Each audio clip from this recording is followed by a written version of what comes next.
स्वयंसेवक. आज गोवंश हत्याच नव्हे तर प्रत्येक सजीव आणि त्यांचं जगणं, या जगण्याला स्वतंत्रपूर्ण वागणूक ही मिळायला पाहिजे आणि त्यांचं संगोपन आणि त्याची जबाबदारी बाबत सुद्धा आपण प्रत्येक व्यक्तीने कटिबद्ध असलं पाहिजे. असं होताना दिसत नाही, कारण आज बघतोय आपण आपल्या नफाखोर प्रवृत्त्या ह्या आपल्याला क्रूर वागायला भाग पाडत आहेत. म्हणजे आपण नेमकं क्रूर वागतोय की नाही ह्याबाबत पण एक संशोधनात्मक प्रश्नचिन्ह आहेत. आणि मग प्रश्न उरतो ज्यावेळेस आपल्याला फायदा नसतो त्यावेळेस मग अशा जीवांचं काय केलं जातं. तर आपण मग ते आता पाहिलंच की एका रोड साईडला ते काल रात्रीपासून तिथेच आहेत हे आम्हाला इथल्या आजूबाजूच्या लोकांनी सांगितलं. आणि ते आत्ता जन्मलंय, साधारण जन्मून त्यांना 1-2 दिवस झाले असतील. जन्मल्या पिल्लांना आईची ऊब किती महत्वाची असते हे आपल्या सर्वांना माहितीच आहे. परंतु ही ऊब सुद्धा देणं हे आपली जबाबदारी आहे जर आपण अशा जनावरांना संगोपनासाठी आपल्या दारामध्ये ठेवत असतो तर.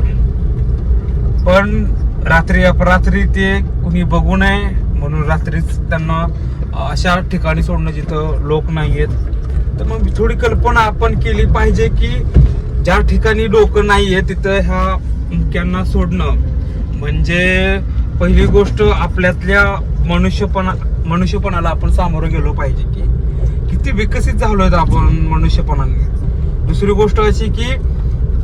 गोष्ट अशी कल्पना केली पाहिजे की आज जर ती 2 चिमुकले त्यांचं अन्नाची सोयच करू शकले नाहीत आणि ते निर्भर नसतातच या वयामध्ये स्वतःच्या अन्नाची सोय करण्याइतपत, तर मग त्यांचं काय होईल.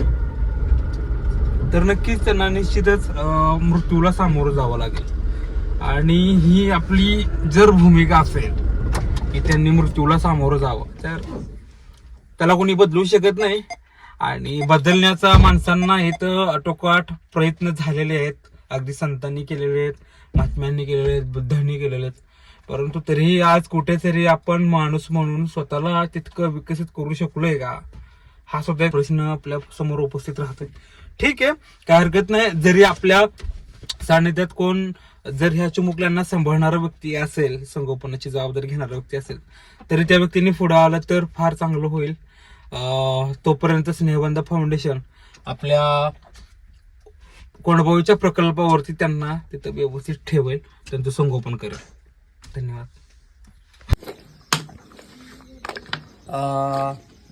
हे ती चिमुकले आहेत ज्यांना आपण रोडवरून आणले निराधार अवस्थेतून.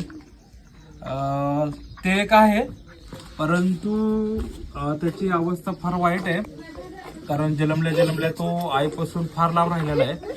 आणि रात्रभर काही तर लोक सांगत होते की ते थंडीमध्येच होते तिथं.